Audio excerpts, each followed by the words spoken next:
Happy Valentine's Day.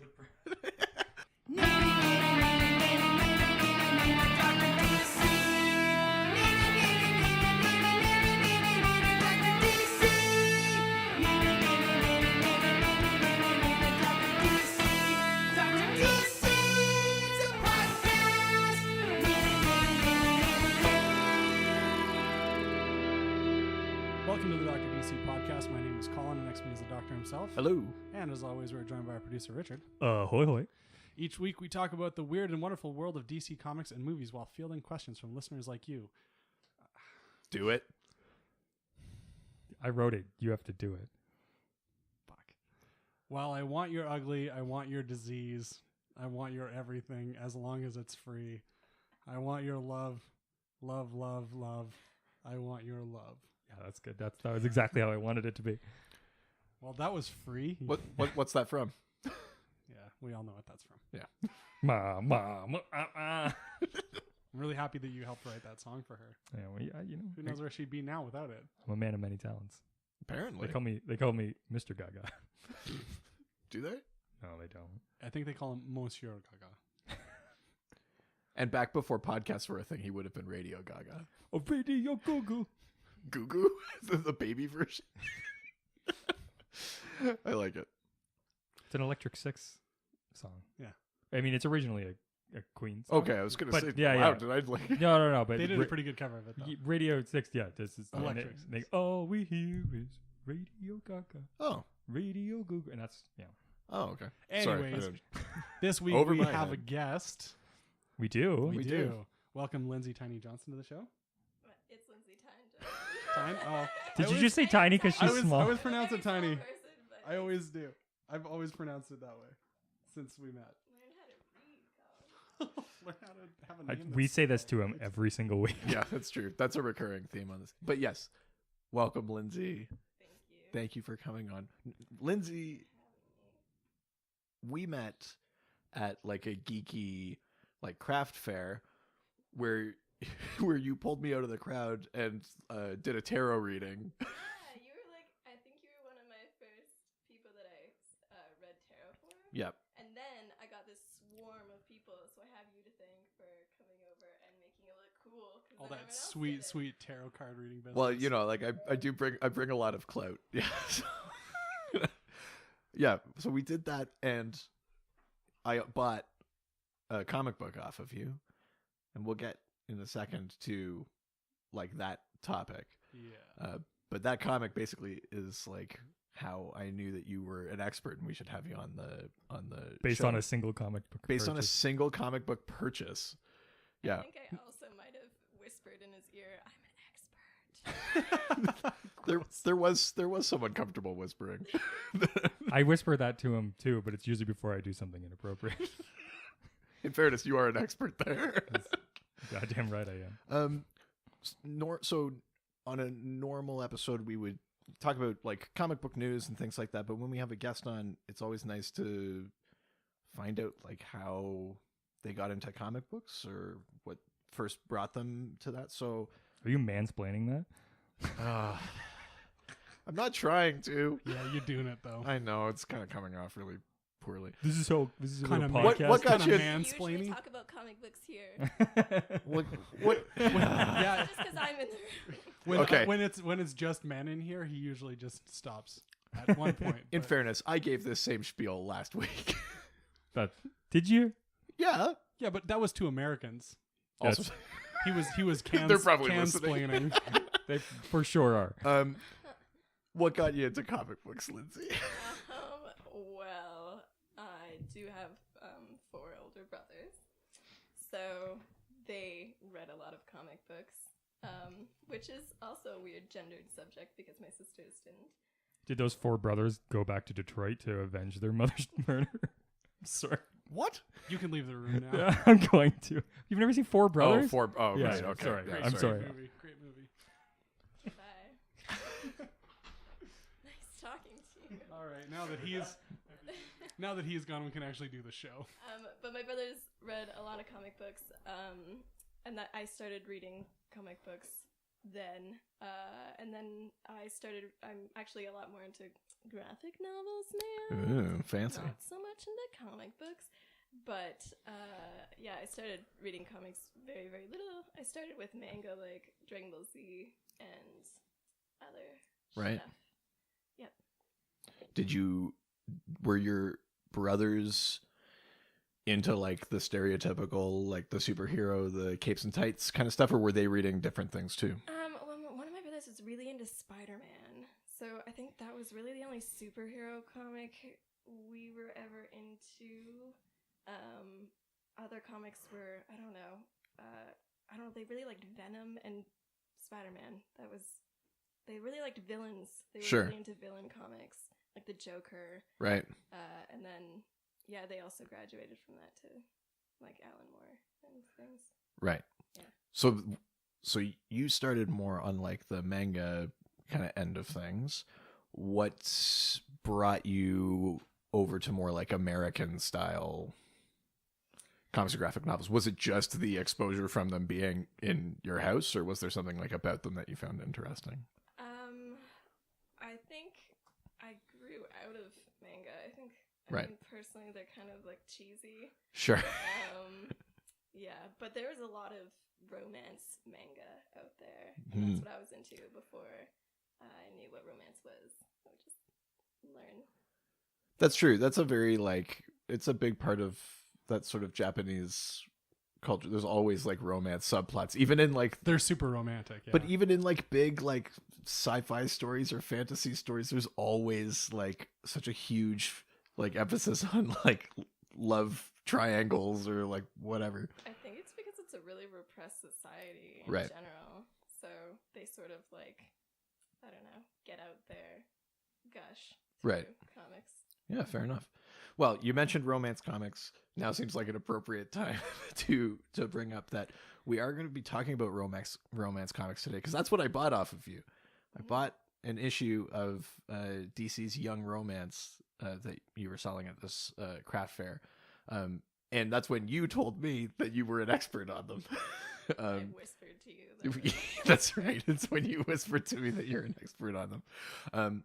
Before we like get into questions, can you maybe tell us a little bit about what you enjoy or like about romance comics? Why that's become like a thing about which you're an expert? Oh, yes. So, I first started getting into romance comics after I read this art blog called This Isn't Happiness, which is a blog by Never Podisky. Okay. I've never heard of him. He is an artist who likes to include like old clippings from romance novels or even like old comics, and like he replaces the text of what they're saying to say really ridiculous or really funny or really like sad or depressing things. Is he on Instagram? Probably. It's like it's yeah. Patesky. Yeah. I started following him recently, actually, kind of coincidentally, and it's hilarious. Yeah, he's I a love genius. it. Yeah, Oh my goodness.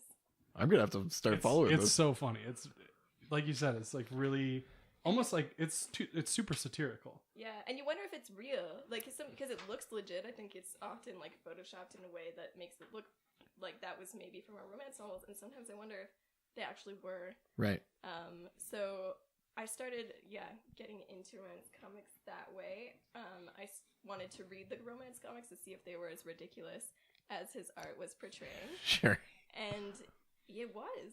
And I love romance comics now. So the end. Yeah. Yeah.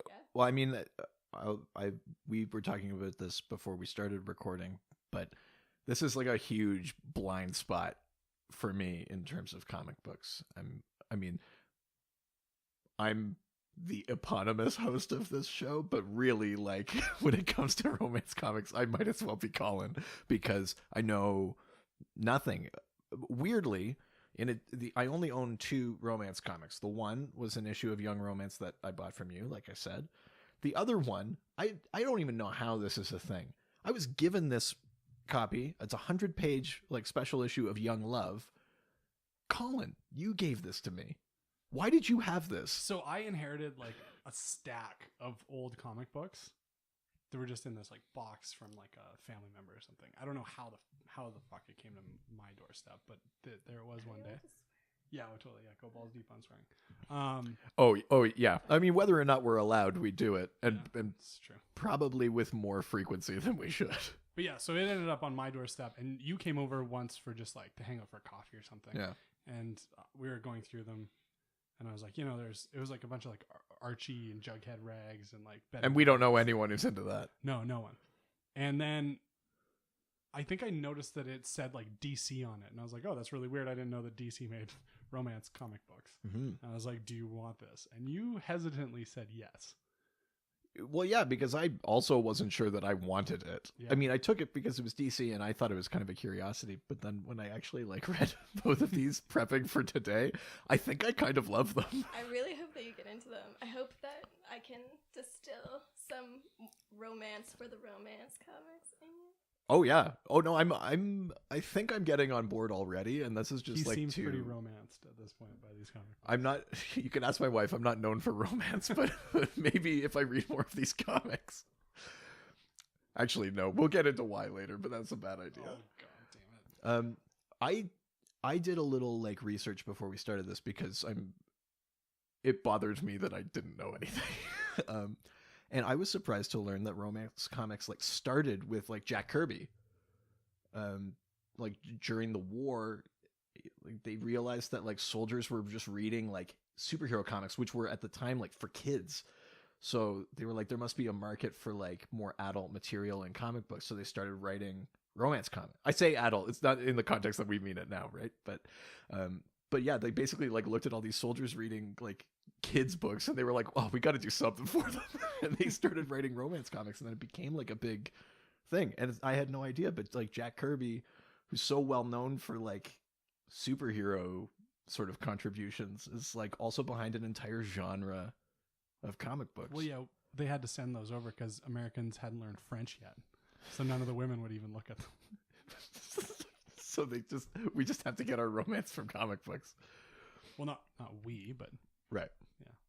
All right. Well, welcome to the show. Yeah. Is what we're trying to say. Good. all right. Yeah. Before we hop right in, maybe I'll do this. This is a quick sidebar. It's been a very long time since we've given Colin a comic book to read, and then next episode we'll discuss it. So remember, Colin, refresher on the rules here. You can only comment about eyes, because you can only comment about like what their eyes look like or what they evoke. Otherwise, we're not talking about this until next week.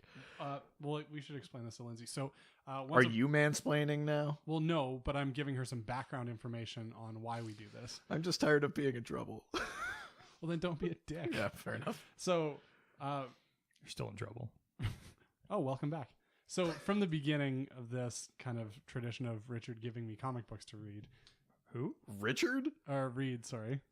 Who's Reed? God damn it. The Anyways. worst kept secret identity in all of comics. So from the beginning of these guys giving me comic books to read and then mull over to try to make me a geek like them. The joke was that I shouldn't explain the cover of it until I read it or whatever. And then I made a comment about one of the character's eyes and what I thought he was thinking or feeling. You said Ragman had sad eyes. He had very sad eyes. Yeah. Well, to be fair, I though, feel like there was something you said even before that one. he came back from the Vietnam War, and so of course he had sad eyes. You're referencing something. It's going over my head. I'm sure it's So, inappropriate. anyways, let's get to the point of you giving me the comic book. All right. The comic I'm giving you that you have to read for next week that we will be discussing is The Spectre, Volume 4, Number 5. I can tell you're excited by how quiet you got. That is a very focused poop face. No, eyes. Only eyes. Yeah, his eyes. That's very focused poop eyes. Okay, focused poop eyes. Yeah. All right, so put that away. We'll get to it next week. We got some questions about romance comics. We're all delving into unfamiliar territory, so you're gonna guide us through this, Lindsay. Yeah, Colin, what do we have? Well, we have some emails. We'll start with. Let's do it. Check at the email. Perfect. Oh, yeah. Yeah. there we Checking go. my email. It's from a female. That makes me so happy. Um, That's my favorite. Welcome to the show. You might be here Yeah, permanently now. Your work is finally being appreciated. You could be the co-host. Anyways, the first email, like co-host. Oh, okay. Yeah, two co's. Second co. Thanks for explaining that. Jesus. Thanks for mansplaining. Oh that. god, this is gonna be the one episode that you're not in trouble. We'll see. Okay, good. So Nelly has a question. I would like to know what your experience is with romance comics. Have you ever read them before? What do you like about them? What don't you like about them? Well, I mean, I think we can maybe all sort of take turns on that one, but why don't you start? Thanks, Reed. Yeah. Can I look at the question while I'm answering it? Okay. Have I read romance comics before? Yes. What do I like about them? I like that they're hilariously dramatic and they really play at your heartstrings. Like, I've never seen someone read a romance comic before silently. It's always like, oh my god, what the fuck? Who is this guy? Who is she? What's going on? It's true. I like the really hilarious ads from the 40s, 50s, and 60s that go along with the comics. I like how their art is nice. What are you guys doing? We're texting about coffee. Oh, okay. So focused. Thanks, guys. That's why we're getting the coffee going.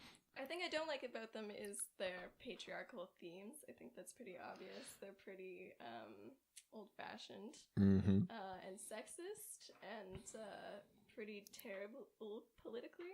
Yeah. That's saying something when you're just talking about comic books from that era in general. Well, yeah, no, it's true. These ones, we'll get into it. I mean, like, I've only read these 2 issues, and both of them, I was like, oh my god. I was actually reading them out loud, like you said. Is it as bad as like Gay Superman? That's a relatively recent comic, though, that's trying to riff on the Silver Age. Answer the question. It's worse. Okay. Yeah. Okay, so I want to throw a couple of things at you just that I noticed when I was reading. Did you read this one that I bought from you? Of course, yes. There's a story in here about a woman who, like, for lack of a better term, has basically like a martyr complex. She like decides that everyone needs her help, and then her partner like feels neglected. And it's like the ultimate like lesson of the story is like, don't look after yourself, don't look after others, look after your like your husband. It's like it's pretty terrible. It's pretty messed up. That's just one story. There's so many like crazy things in here. Moral of the story. Yeah, there's one about a woman who keeps like causing quote unquote accidents to try and like bump into and meet like guys. She tries to like force meet cutes by like, I'll just like knock over like the shelves this guy's working on or like shit like that. It's really crazy stuff. Is there a story that you, from like the things that you've read, that really like stands out as an example of something that has not aged well? I mean, I don't think there's a single story in there that is progressive in any sense. So I can't think of one specific story except for the one you mentioned about the woman like trying to care for other people and her husband being like, "But where's my steak?" Yeah, yeah, really. Why is he an old-timey ghost? They're all ghosts now. They're all dead now. Actually, you know how I think you've mentioned before, Colin, that you appreciated like the weird old ads in comic books. Yeah. The ads in these ones include things like girdles, and it's like, you know, like it says something ridiculous like $4.95 for this girdle, $5.95 for sizes 32 to 44. It's like so it's also fat shaming. Yeah. Wow, amazing. But also at the same time, I think depending on which era you're getting your romance comic from, there's also like I saw one for like a thigh plumper. If you had too thin of thighs, you could plump them up. So the opposite, yeah. More curvy. I mean, it's still this, yeah, right. It's the same thing about like you have to fit whatever is sexy at the time. Yeah. So maybe then it wasn't fat shaming for that. They were just being quite realistic about extra material. I think that's probably being maybe optimistic about what they were doing, but yeah. Okay, that's interesting. So do you then have like a particular era of romance comics that you've read that you find like the funniest or like the most interesting? Like, is the 40s funnier because it's further removed from where we are? Or I don't know. Actually, in the very early stages before the Comics Code, which came in like 49, they weren't as bad. Like, they weren't as form-fitting to a specific standard of like gender role or anything. I think the Comics Code ruined romance comics, right? Because it was, because they were a little bit more racy, and better. The end. So I like it. I like the era before the Comics Code kind of came in and ruined things.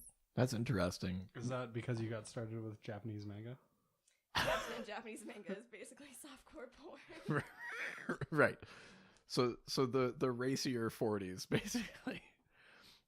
Interesting. More interesting, I think. For those listening at home, we have talked about the Comics Code Authority a couple of times in the past. Basically, it was like a government sort of issued edict about what was appropriate content for comic books, which is why comics in the 40s on the superhero end, like Batman carried a gun for the first several issues. He just straight up like kicks a guy into a pool of acid, like there. And then comics kind of got quote unquote like silly for a long time. And it's because of that Comics Code. So it's interesting to hear how it affected romance comics. But I think that makes sense then with that thing that I was reading about Jack Kirby. If they were making comics for soldiers, they would probably more appreciate something maybe a little racier than some of the stuff that I've been reading, which clearly comes later, like during the Comics Code. Was anything else in that question? Or Colin, did you read the comic? No. I just had a stack of them laying around. So you didn't never really dived. You never read it at all, even though it was in your house. Yeah, That was in your house? Colin gave it to me. Yeah. Wow. Oh, that's right. It's the one comic I've ever gotten from Colin. And it was about love. Yeah. That was a hint. Subliminal. I've only read these two. Oh, no, just straight up liminal. Liminal. Richard, have you read romance comics? No, I haven't. I'll be honest. I didn't know they existed. I legitimately didn't. Yeah. I had no idea. And so in research for this episode, I looked into it a little bit and I was super, super surprised. One, the names are hilarious. Yeah. Part of me was just like I wonder like how many like porno names there are that like that could be taken as like romance comic names, because like the names are hilarious. You mean the names of the comics? Yeah. Like, where it was just like the agony and ecstasy of young love. It gets like two cheerleaders and like you watch really weird porn. I think look up the names. No, seriously, there's some really weird ones where it's just like 13 going on 18, which is really creepy. Oh. Yeah, super. I'm just saying when I read Woody Allen's favorite. Yeah. Oh no, it wasn't 13 and related to me and going on 18. Let's call him out. I'm all for it. Let's call him right out. I know he's listening. Yeah, obviously. Yeah, no, I think that's the general consensus, though, is that we kind of weren't super aware of this genre very much. Me no. Yeah. We're going to move on to the next question from Lucille. All of these names that we get emails from, they seem like it's just like a group of little old ladies sitting around. They do actually kind of feel like names that you would find in these comics. Like I found when I was reading them, there were lots of like Diane, Bob, Peter. There were just like lots of names like good, that. Strong Christian Susan. Did you just send these all in different names? It wasn't me. It was his parents, apparently. Colin told her that my folks just make up fake Facebook accounts and send in all the questions. I wish they just use their real accounts though. Yeah, they do occasionally just send in questions under their own names. Yeah. So, Lucille, I want to call her Grandma Lucille for some reason. Sure. I feel like that might be slightly offensive to her, but sure. Why? I don't know, because they're saying she's an old lady. She could be a grandmother. Okay, if you Grandmas are... use email too, dude. Lucille, if you're a grandmother, hashtag grandma yes. And now if you're now not... we have to assume she's on Twitter. Hashtag grandma no. If you are, hashtag golden girl. Actually, it's number sign Golden Girl. It's hashtag Golden Girl or hashtag Young and Fun. Yep. All right. Yeah. What's the question? What's the best piece of love advice you've seen in a romance comic? This is my favorite question of all time because I have one and it's in my heart and it's been in my heart for a long time. All right. Let's have it. Okay, so I think it was True Romance or Ooh. Young Love, there's an advice column. I think it's called like Dear Betty or Dear Susan or something. And there was a young lady who wrote in who was like, "Oh, I have been going steady with my boyfriend for about 2 weeks, but we're at the mall together. I just look at other boys and they thrill me. What should I do?" It's like, he's such a good guy, but yeah, these other thrilling boys. Ooh. I love the word thrill. Me Yeah. too. Can we I bring mean, that back? There's a in lot to terms of, there's like, a lot to romance? unpack in the word thrill. Whoever this was is like, yeah. Okay, so then what was the advice? And I think Betty was like, "Oh, well, I mean, if you're looking at other boys, just dump them and go for it, girl." So I mean, that's like maybe weirdly progressive advice. it was. Yeah. But I think this is pre-marriage, so you're Right. getting thrilled by other boys while you're married. Probably not. Right. I mean, I 100% would have expected that advice to be like, repress your feelings. You're with someone. Go and what's it when you go to church and you talk to the priest? Confess. Go confess your sins. I can tell that you do it a lot because you can't even think of the word. I Interesting. can't remember the last time I was in a church. That is weirdly like forward It's good advice. kind of yeah, it's actual good advice. There was I'm not gonna remember any of it right now, but there was like a male version of an advice column in one of these comics. That here I might try and It's find just it. called Hey George. Well, no, I might try and find it because I thought it was interesting that it was male advice because Oh, there's the leg plumper on the back of that one. oh my god. Yeah, so if you have a copy of DC's Young Romance number 189, the back cover has this ad for how to add alluring curves to skinny legs. Yeah, God. It's good. But But it's just a bucket of lard. I was gonna say it's like a loaf of bread Yeah. and a bucket of gravy. Well, I'm not gonna find this advice column, but there was one that was like for men. So in DC's Agony and Ecstasy of Young Love, number 113, right near the back, there's this whole thing called Mark on the man's side. And so, like, for example, here's a good one. Dear Mark, I'm only 12 years old, but I'm deeply in love with a guy way older than me. He has beautiful blue eyes, brown hair with sideburns. Damn. But I don't know how to tell him I love him. What should I do? Should I just try to forget him, or should I tell him how I feel? But by the way, I should mention, sorry, I might have phrased this as if it was advice for guys, but it's like love advice from a guy. Mansplaining advice. Because this would be very, very forward if this was gay love advice in the 60s. That would surprise me. But this says, Dear underage, you're not only underage in the years department, but in the maturity department as well. Damn. That's how it starts. And then And it only gets juicier from there. here's the next paragraph. I won't read the whole thing, but here's the next little bit. When a girl writes me that she's in love with a guy, she's going to tell me everything about the guy that caused her to fall for him. And all you've mentioned is his eyes, his hair, and his sideburns. So I have no choice but to think that the only things about this fellow that attract you to him are his eyes, his hair, and his This sideburns. guy's an ass. He's being so condescending. He's an It's fucking ridiculous how. But wait, is that it? Oh no! You have to continue. Do you want me to finish I it? want to know how to tell my love that I love him. I mean, this is only applicable if you're I'm 12, I underage. think. But Welcome to Mansplaining with Mark. okay, well, that's fine for a start. But a guy's also got to have something in the brains department, and he's got to affect you in more sensitive ways than just making you feel you want to look at him. Of course, many relationships have started off this way. I've had many girls who at first were attracted to me because I'm good looking, as anyone can see. But any girl who didn't look beyond that and eventually discover how sharp and brilliant and nice a guy I am, I just said goodbye to. But so much for reminiscing, and on to your advice.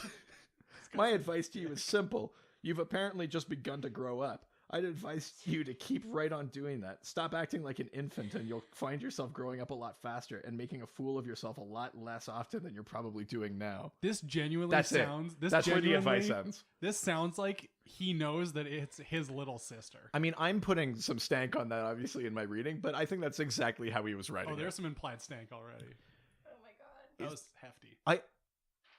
I couldn't believe that even in that era that's something that a female reader would want, was like that kind of like overt condescension in an advice column. I'm sure they didn't want that. It was just forced upon them. Well, I mean, maybe, but I mean, like, people were writing in, right? Like, that was like these. This is kind of like the equivalent You of like don't the know letters how many column. letters and- he got that were like, "You're an asshole." well, that's true. Go away. I guess, yeah, they wouldn't print those. You know That's what? It true. was probably all from like young tweens though, too. He was probably writing it all because nobody wanted to write it into his stupid condescending advice column, and so he was like, "What, you know?" Maybe he had his parents make a bunch of fake Facebook accounts and send in the questions. I'm gonna start a new advice column and call it "Condescension from Colin." This guy beat you to it, and it's Mark on the man's side. But yeah, I mean, even by the standard, I think, of these romance comics, I found that particularly like shocking. Like, anything from the 60s hasn't aged well, basically. Romance comics certainly haven't aged well, but that specific advice column is so like cringe-inducing. Have you come across? So you gave the advice that you thought was the best, the one that maybe stuck with you most positively. Is there any one that you have sort of that stuck with you because of how like galling it is? There was one I read from the later 70s near like the sexual revolution when women and people in general stopped reading romance comics. Yeah. It was a young woman who was trying to express that she was addicted to romance novels that were very like descriptive, that were very sexual. It was Right. almost like she was reading porn. She was like, I feel like I'm reading porn. Like, what do I do? This is so like bad. And the lady was like, yes, well, maybe talk to your pastor or like somebody. Confess. And I was like, Please this- confess. Oh my But I god. was like, this is why women stopped reading these, because you're putting out these messages that are just unrealistic. Like, go talk to your pastor. We're like, no, maybe just own it. And Yeah. read them more. Yeah, that's They're right. Good. Yeah, read them on the bus. Yeah. In front of your pastor. Take that shit to church. We take the same bus to church, so I read this book in front of him. Holy shit. Like an open confession. Yeah, so I mean, we kind of just skipped over it a little bit, but basically, yeah, a feature of these romance comics was these advice columns. They were like the romance comic equivalent of like the letters to the editor you'd find in like superhero comics, where they'd be like, I think it'd be really cool if you brought Superboy back. But in these ones, it was men yelling at 12-year-olds about their crushes. Yeah, that sucks. Yeah, it really sucks. Some of these are hard to read. The Dr. DC podcast will be back after this quick break.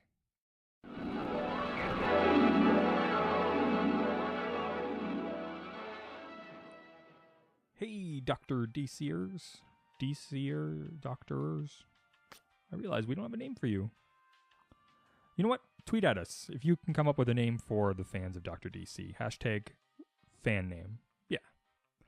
We'd love to hear what you guys come up with, because Dr. DCers is probably not a great one. No. So I know what you're thinking. Producer Richard, you're being very earnest right now. There's no character voices. There's no weird accents. I don't understand. Well, in the tradition of love, as this is currently Valentine's Day, though I have no idea when you're listening to this. This could be Christmas of 2024. In the future, where podcasts are the only medium taken seriously. No, it's not going to happen.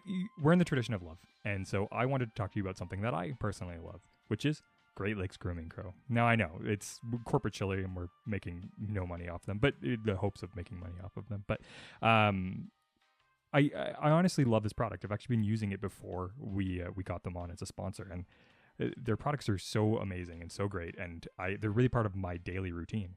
I use their beard oils every single morning. I add it to my beard, and it softens it up, makes it smell really good. I actually stopped using cologne because it smelled so good. And people tend to notice it. So they have a bunch of different scents. Your Love is the one that I currently use the most, and I really like it. But they also have Trusty Woods and Clear Creek Coffee. Honestly, you just like apply a little bit after a shower, and like it completely nourishes your beard. You can use a bristle brush, which they also sell. I have one, and it's great. It really helps fill your beard out and looks really nice. But it works if you don't have a beard too. Like, their products are great. They have the pine tar soap, which is another product that we use. It smells really, really good. And their products are actually like made environmentally responsibly. So you don't have to feel bad about using their stuff. You don't have to wonder like what like animal is being like murdered to make this. I don't know what kind of like cheetah soap this is, but it's not that, I promise. Also the Noble Selves hairstyling cream, that's another product that I use. I unlike the other two members of this podcast, have hair that I can put product into. So it's like a medium light holding hair. Now I have really thick hair, so and I find that it works really well for me. So I can imagine that for somebody with maybe a little bit finer hair, it would work just as well. It's really nice, like medium, right in the middle there. So I've tried a lot of stuff like gels and sprays, and none of it's really gotten what I need it to. These guys are constantly making sure that this product is the top of the line and like best in the industry. It's wonderful.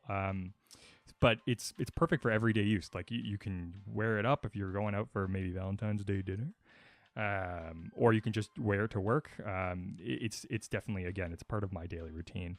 And then I know we're kind of ending towards the sort of the end of the winter season right now, but the peppermint lip balm, the lime lip balm, it's wonderful. It's so great. Like, I have so many lip balms and I lose them all, but I refuse to lose these ones because they're the best ones that I have. So honestly, I am in love with this product. I'm gonna.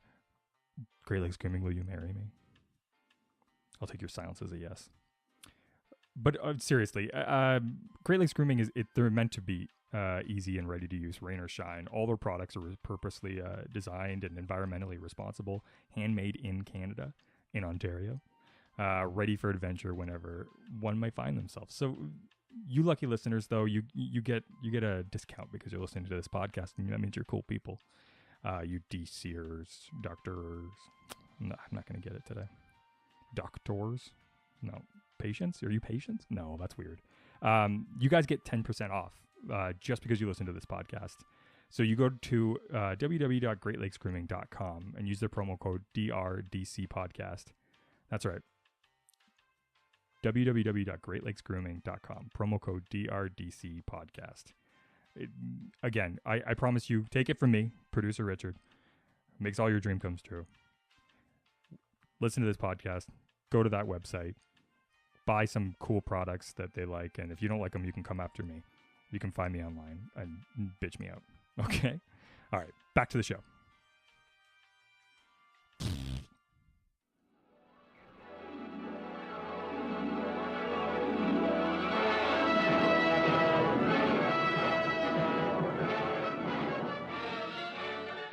Speeding bullet. All right, what do we got next?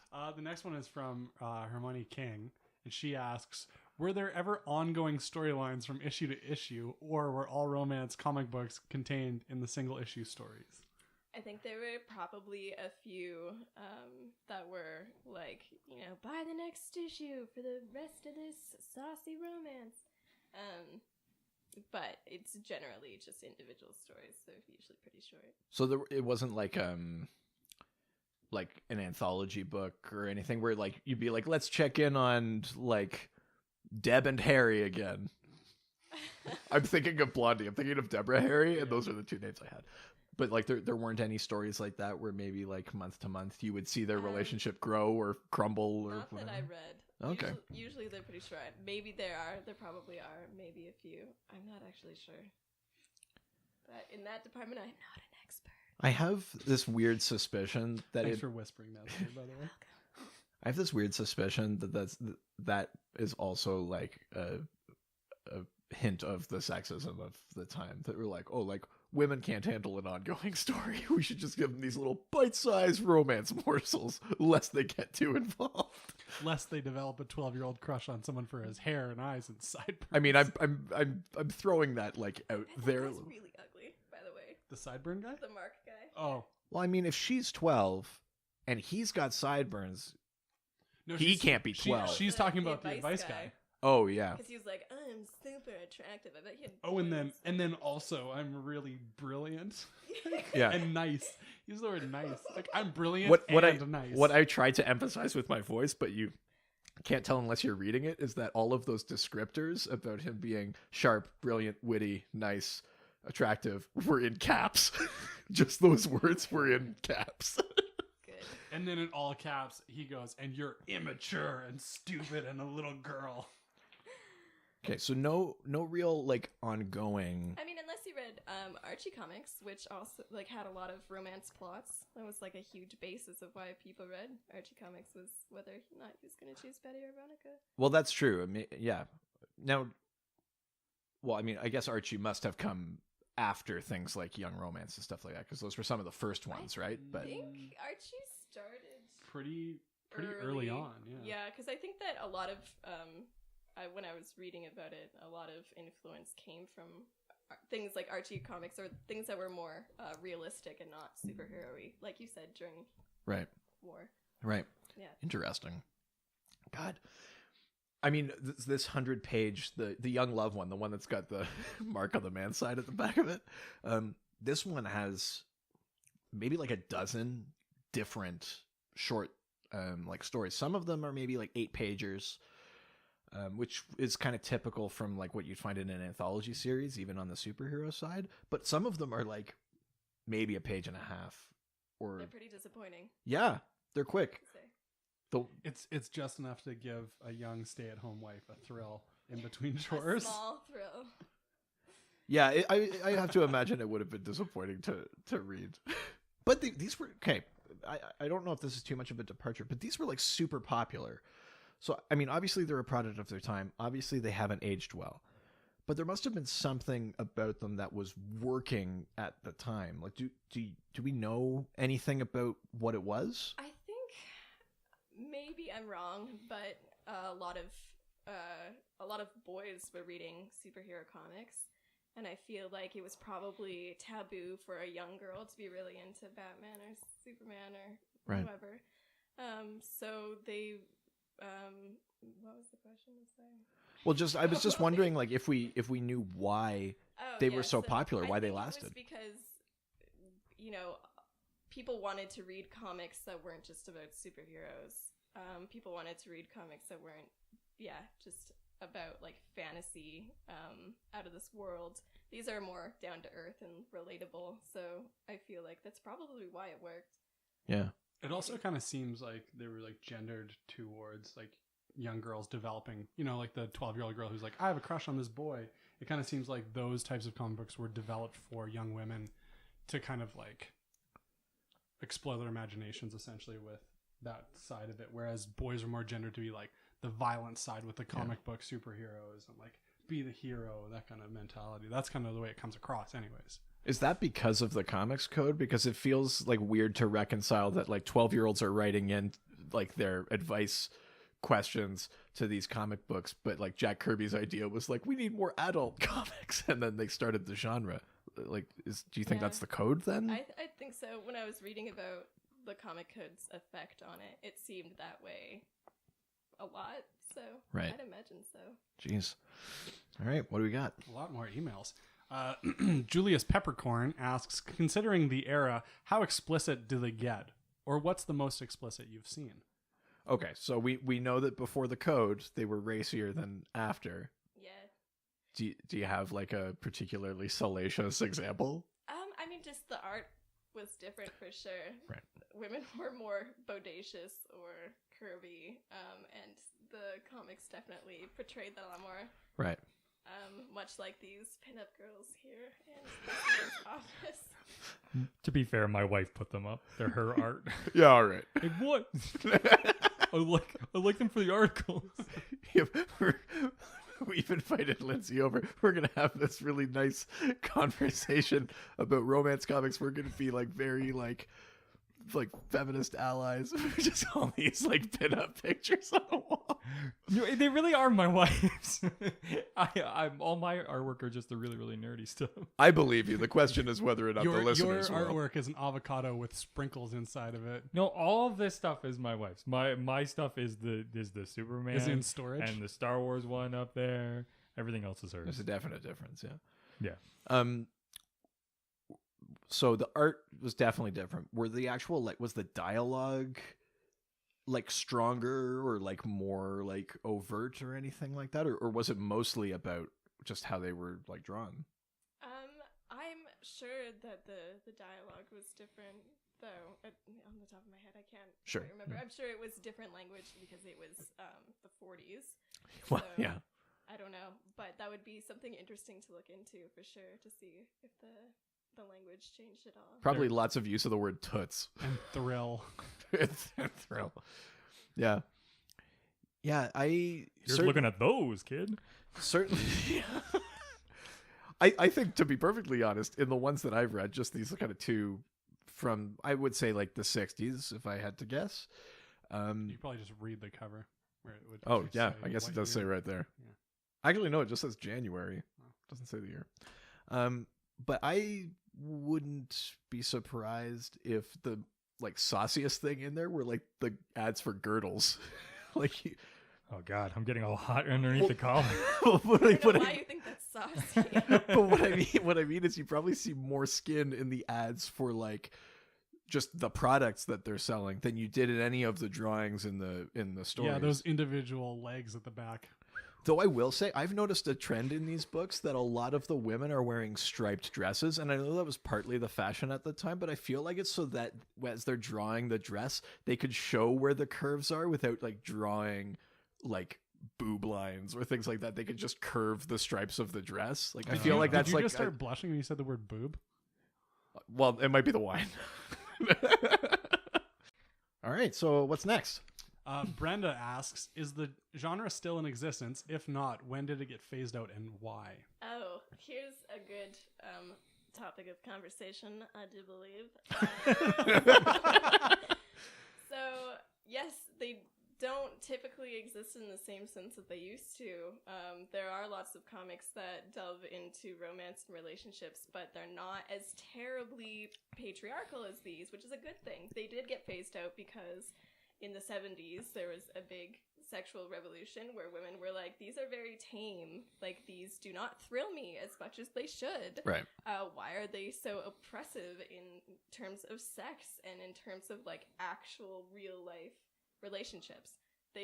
If you read the comics, some of them are based on true stories, but they're so dramatized and glorified and romanced in the ways that aren't realistic at all. So they did get phased out because women got smarter, hopefully, or just more They spoke expressive up in what they want. Yeah. Well, I read too that part of it was that because the comics code wasn't gone, they couldn't keep up. Like the writers couldn't do those things that they were asking for, so then it just kind of That makes sense. went by the wayside. Now, but you said they don't exist like that anymore. So what does exist? What does exist is, well, I mean, again, like in superhero comics, they've always had romance as well. Yeah. Like Batman has always had whoever. Yeah. Lois Lane. Well, there've all of been them. a couple. Yeah, Batman's had Catwoman, Talia al Ghul, Poison Ivy on occasion. Yeah, So This is a real Playboy, that one. he is. that's true. He's got all that money. I would just like to point out that Lego Batman is my favorite version of Batman. Yes. He's the dopest motherfucker there is. Yeah, without a doubt. And he's gotten with Lego Catwoman, Lego Talia al Ghul, sometimes Lego Poison Ivy. No parents. What a good movie. That's great. Yeah, no, that is my favorite. It's one of my favorite movies. It's an amazing movie, without a doubt. Great. Michael Cera as Robin is amazing. Okay, so sorry. Yes, even in superhero comics, So, they have yeah, romance. They've sort of just like digressed from regular romance, and romance is just more mainstream in a lot of comics in general. But yeah, there's like a lot of great graphic novels and comics that dive into actual real life relationships and not just this glamorized version of romance that we see in these comics. So is the idea that it's just that storytelling in general has gotten better, so there's elements of romance in other comic books, or is there any sort of surviving remnant of like this genre where you like how there's romance novels, like are there still romance comics at all? They started making comics out of like Harlequin novels. Oh, okay. I read so somewhere. I haven't read them, but yeah, I can't think of any like popular like immediate comic that is specifically aimed at romance anymore. Right. Yeah.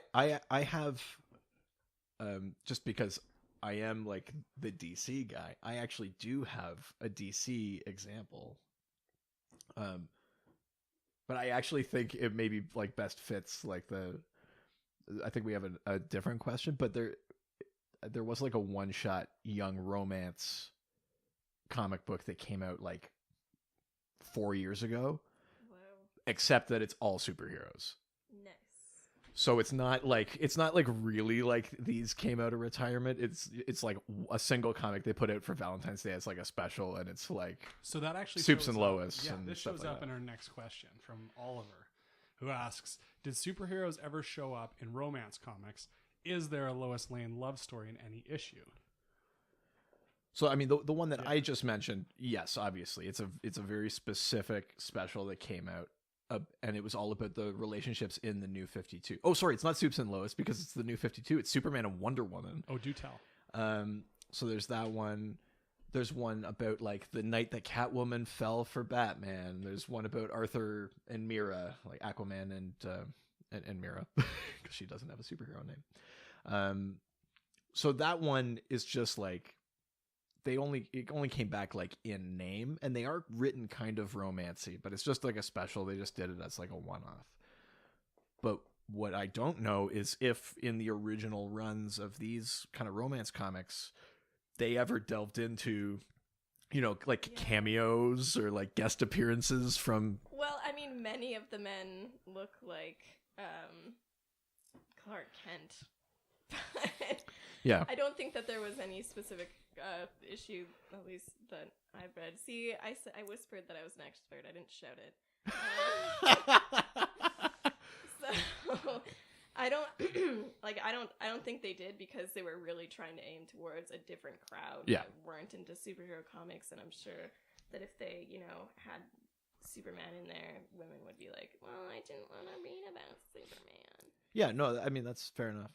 This is maybe a slight digression, but since we're talking about the romance angle and superheroes, that's kind of what I felt like that Dean Cain, like the Lois and Clark show was. It didn't feel like a superhero show. I mean, he would save the day, or he'd like lift a car or something like that, but like that was kind of a show about their relationship in a weird way. Did you guys watch that show? Do you remember it?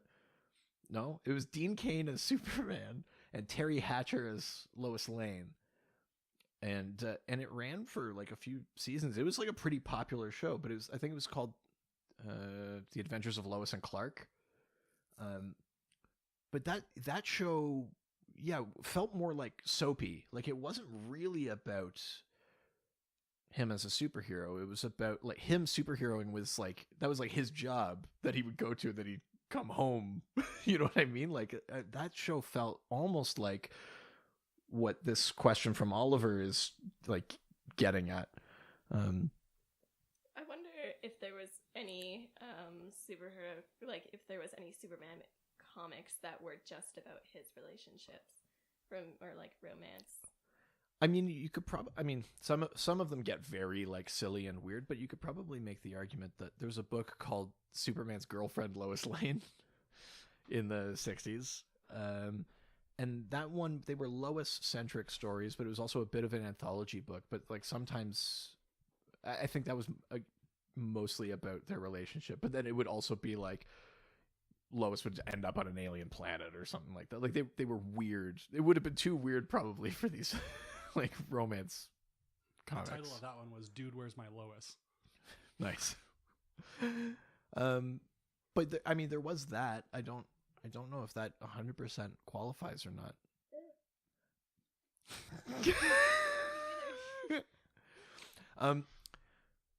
Before we move on, I have a special activity that I would like us to do. But before we do that, I wanted to just more very sort of generally.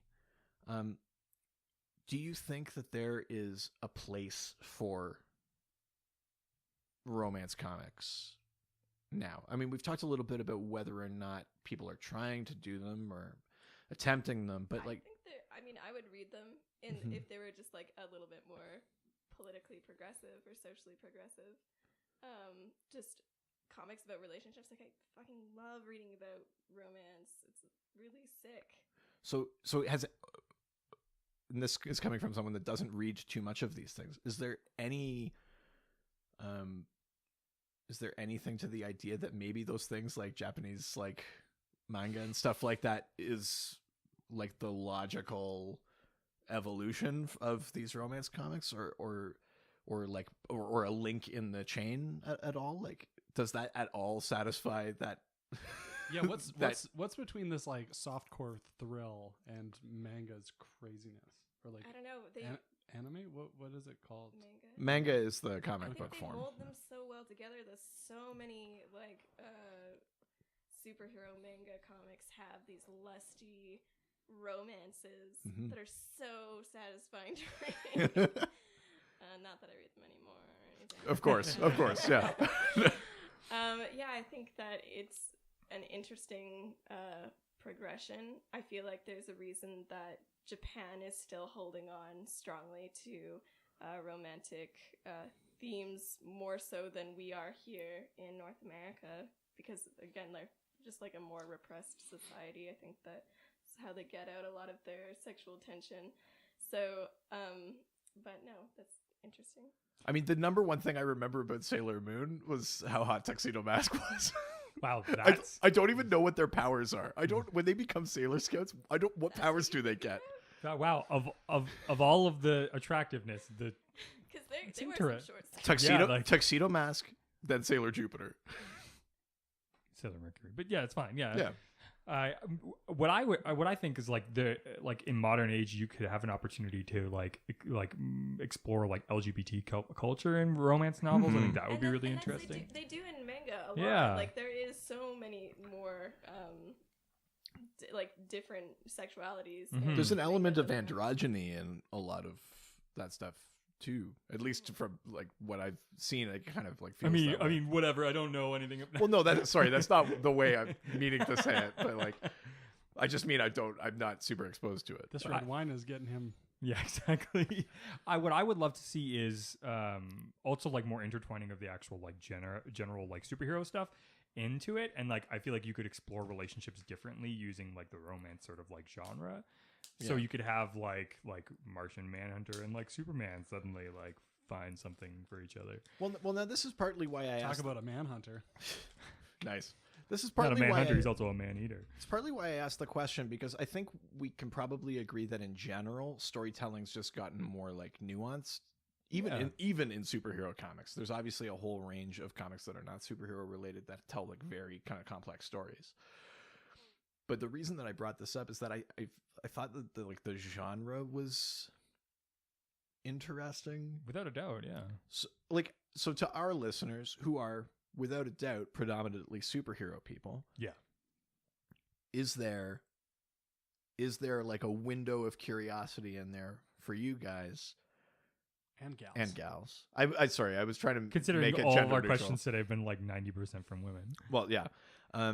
Is there a window of curiosity about like reviving that genre at all? Without a doubt. Because there are subgenres of comics, like even like war comics got a bit of a revival in the New 52. They brought back like war style comics about soldiers and things like that.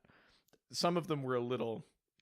There's one that's a little like cross genre, it's GI Zombie, but even those were kind of more niche things.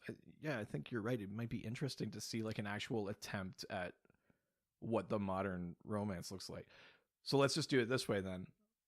you've said a little bit what you think, but Lindsay, why don't you give like the elevator pitch for like an issue of a new 21st century romance comic? What are the stories that we have in this issue?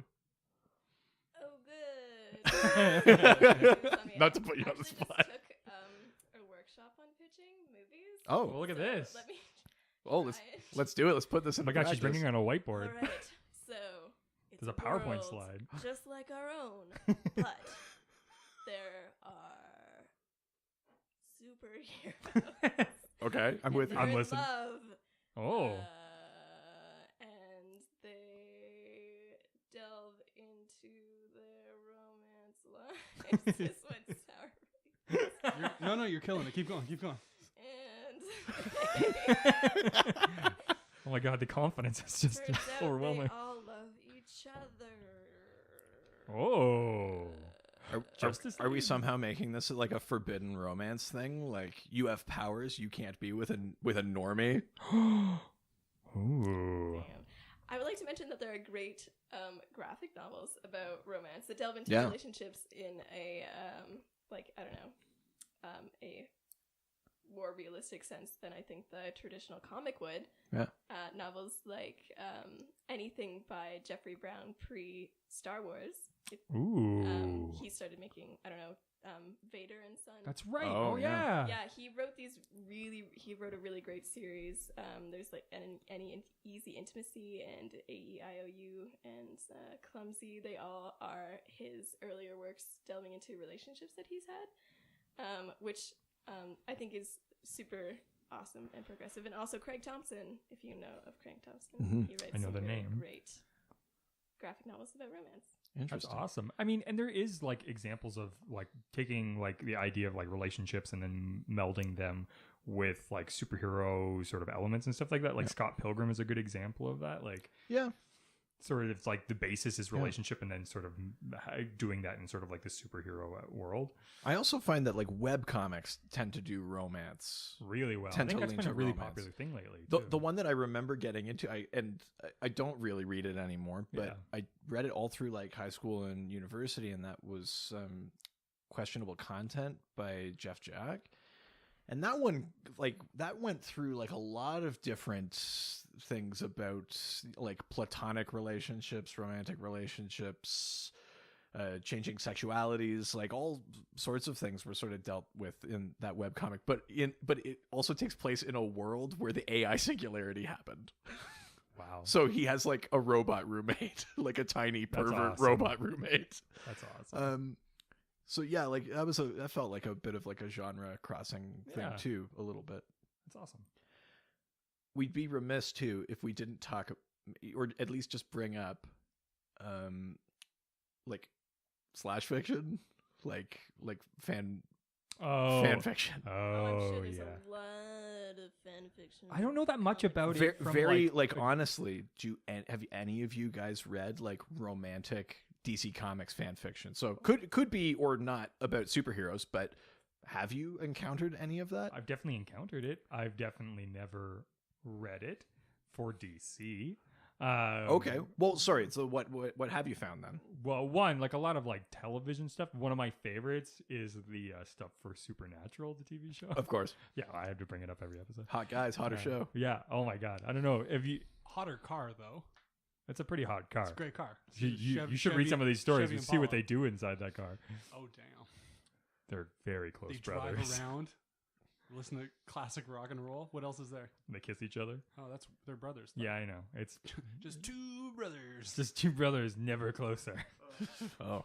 I'm just saying it's Yeah. it's a fun read.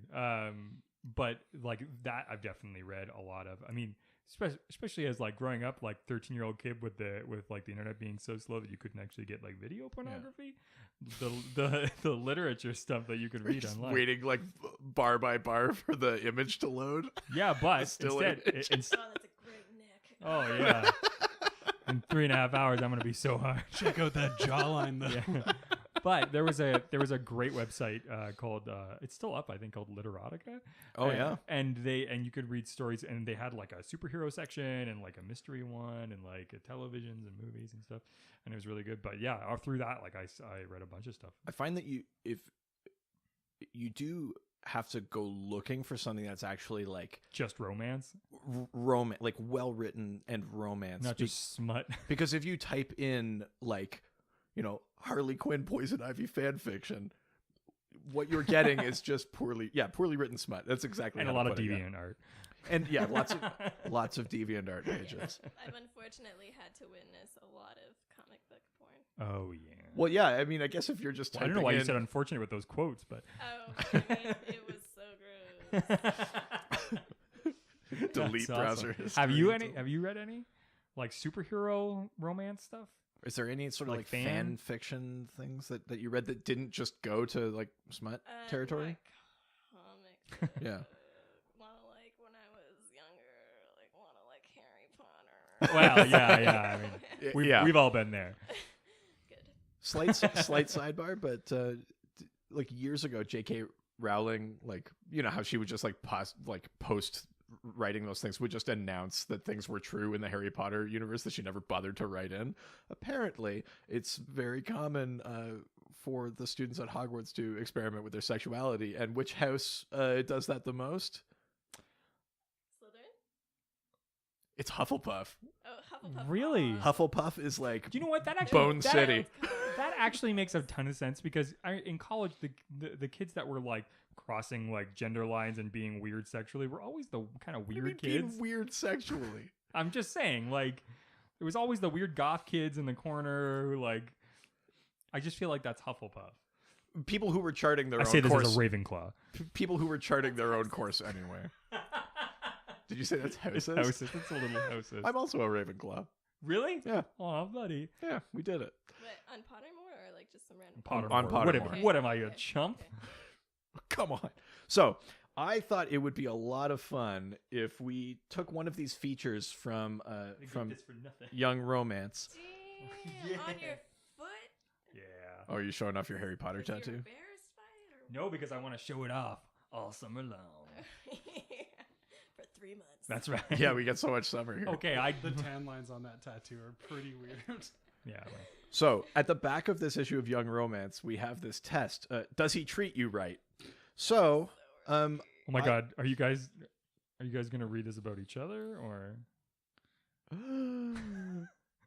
well, I Please. thought it'd be fun. I'll read this if you guys keep track of your answers. Okay. Because there is a little bit of like a scoring system. We won't go too like insane with it, but just keep track of roughly how you answer here. So Okay. it's ABCs. So, question 1.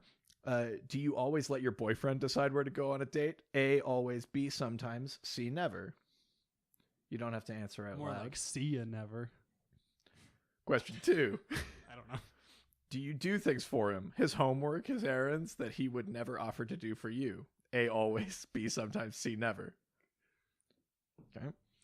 Do you let your boyfriend accept invitations to parties or plan dates without consulting you? And it's the same options for all of these.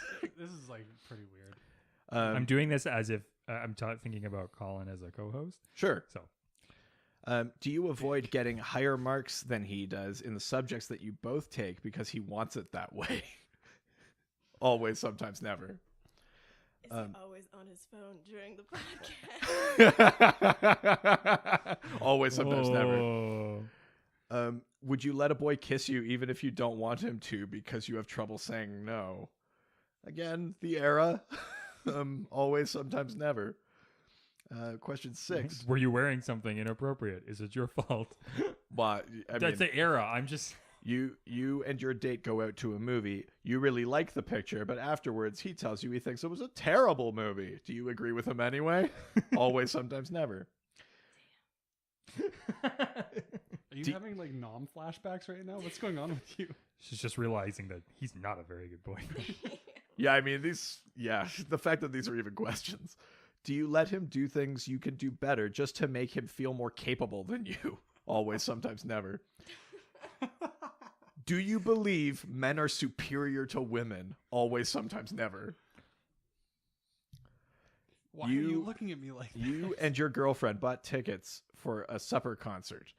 Whatever that means. Your boyfriend doesn't like the groups that are playing. The afternoon before the concert, he calls up and says he wants to see you that night. Would you tell your girlfriend to give the ticket to someone else? Always, sometimes, never. 10. When a boy complains about one of your habits or some aspect of your personality or the clothes you wear, do you always try to change? Always, sometimes, never. No. Oh, these are so depressing. So dated. So dated. If there's something about your boyfriend you don't like, his clothes or some annoying habit, do you just keep quiet about it because he gets upset? Always, sometimes, never. He gets so mad. I said I didn't like his shirt. I deserved it. Oh. This is terrible. If Why are you these have to questions stay weird? in and study for a test or finish a paper and your boyfriend nags you to go out instead, do you give in? Always, sometimes, never. If you and your boyfriend, if you and your boyfriend have an argument, do you tell him you're sorry even when you think it's his fault? Always, sometimes, never. I feel like I need to just like sit in the shower with a box of cookies and cry. Like, Do you have trouble asking a boy to do you a small favor? Always, sometimes, never. If your guy doesn't like some of your friends and asks you to forget them, do you stop seeing them? Always, sometimes, never. Is the end of this just like, it doesn't matter, you're a woman? Just wait. We're God, what are you saying? it's the time. It's the time. It's the time. I'm actually gonna stand up for you on this one. just wait. We're He is a getting terrible there. bigot, though. Yeah, you're right. If you don't like his friends, true. do you go along with them anyway? Always, sometimes, never. Is that Pizza Puffs? Yeah. Cold Puffs! Yeah, they're fucking What awesome. up? Yeah. Sorry. You have to be home by midnight. When you remind him at 11:45, he calls you a party pooper. Do you agree to stay out later, even though you know your parents will be mad if you're late? Always, sometimes, never. I don't poop at this party or any of them. I never poop at parties because that ruins the party. I always poop at Unless parties. unless you do the where you poop in the tank, the water tank. I thought you were going the Dane Cook thing, like somebody shit on the coat. So no, it's an upper decker. It's you. Oh, yeah. gross. That time we were at a party, we were both in the bathroom. Do you remember that? No. I texted you. I was like, "Are you in the bathroom?" And you said yes. Wait, you were in the same bathroom and you were We were in texting each other? different Oh, bathrooms. okay. And you guys were Never like, mind, "Are you in the that's bathroom?" And he's over. just like, "Yeah, I am." And then he was like, Don't "Are you in the?" remember this. This Where must have been a where was great this? party. Doesn't Yeah. matter. It doesn't matter. Whose Highlight party of the was- night. I'm super curious now. Whose party was this? So Sarah's spray party. Sarah's spray. Oh, This We'll- is we'll- an indication of how much We'll wine- beep that name out. Okay, Yeah. I remember this. Okay. Anyways. If you plan a party together with a boyfriend, do you A, let him make the big decisions because he's the man? B, make your suggestions tactfully so he feels they're his own ideas? C, make sure he listens to your ideas? I feel like my wife does one of those things. I'm just gonna say. Which one? If your boyfriend wants you to date just him, but he takes out other girls occasionally, do you go along with him? A, yes. B, yes, but you show him you're mad when he dates other girls. C, no. And then the last question, you're upset about something. Your boyfriend says you're being stupid or girlish. Do you A, keep your problems to yourself? B, sulk? C, get angry with him? So before I've I got go 99 problems, and here's a list of all of them. right. So before I go into like the ranking system, just keep in mind A is always like most regressive, most Yeah. submissive, and then C is most independent. And that's very like Yeah. liberal use of that term, I think. So your score, you're supposed to give yourself 1 point for every A, 2 points for every B, 3 points for every C. So score analysis. If your score was 48 to 60, you're a full person in your own right, and nobody orders you around. Oh my they God, treat you serious? right. Boys don't walk over you; they walk with you, hand in hand, as lovers should.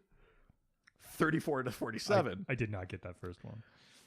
You stand up for your rights when something is really important to you, but a part of you believes that the man should make the decisions. This is not necessarily wrong.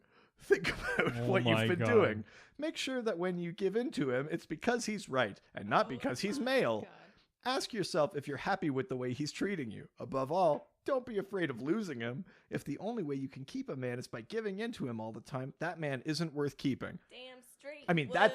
that's true, but a lot of that This is is really problematic. great advice based on the fact that on the back of this, it has the skinny legs and how to get them to be more plump and curvy. Yes, yeah. Like, It really Jesus undercuts Christ, any this sort shit. of like feminism, yeah. So if you scored 20 to 33, which means you mostly answered A, You not only let men walk all over you, you practically beg them to. Try to stand up for yourself a little more. You've got a life of your own to live. You'll find that boys Oh respect my you more if you God. don't let them walk all over you. Start expecting better treatment, all and Some you'll get parts it. of you. That is pretty sexist. Your answers. Who wants to go first? I will. Okay, like, yeah. My cat is perfect, and he is my boyfriend. He doesn't whine or complain. So about me were you wearing were you anything. answering Apparently, with I'm your on cat the in couch mind? with Sabrina the Teenage Witch. Okay, I mean, I know we weren't 100% keeping track of score, but which of those categories did everyone fall into? I'm a badass bitch. Good. I'm like the third one. Good. Yeah. I don't know, man. Who cares? It's a stupid fucking romance comic from the 50s. You can't even just have fun for the Yeah. podcast for like I'm sorry. Do you realize who you're talking to? Well, yeah, I They know. call He's me- on his phone. He wasn't They listening. call me old, no fun, close for Yeah, nothing. he's the party pooper. Yeah, I can smell it. Colin close, more like Colin far away. Oh, nice. Your last name's close. Yeah, so I mean, Are you about to mansplain my last name to me? Yeah, I can do that to you. any is there anything about romance comics that you like really want to touch on that we like haven't gotten to? Is there something sort of like I think that despite that they are very patriarch based and sexist and sometimes racist, I'm sure it's in there somewhere. I guarantee there's a like guess who's coming to dinner story Oh, in yeah. one of those. Oh yeah. I'd also like to say that they're immensely entertaining and they lasted a short while, which was probably a good thing. I would like to see more romance in comics that aren't just scantily clad women. Mhm. You don't like Robin's little chicken legs? What? Like Batman and Robin? Robin's not a Oh. woman. No, but I'm saying like instead of women being scantily clad, can't the men be? I think That landed really well. Yeah, no, that one's right over my head. I'm going to ignore that. Yeah. That's what we do. Welcome to the Dr. DC Yeah. podcast. You'll fit right in here. I do appreciate certain elements of the romance comic era, though I think that a lot of it is gladly missed. I hope that we can all be more open to our feelings, including macho male superheroes, and overall, Yeah. the end. Yeah, no, I think you're right. I think there is something like there's something important in there in terms of like the emotional maturity of the readers of comic books. You talked about ridiculous and entertaining. The one other story that really made me laugh in one of these is there's one about a woman who gets jealous very easily. Her husband is completely 100% loyal and faithful, as the comic tells us.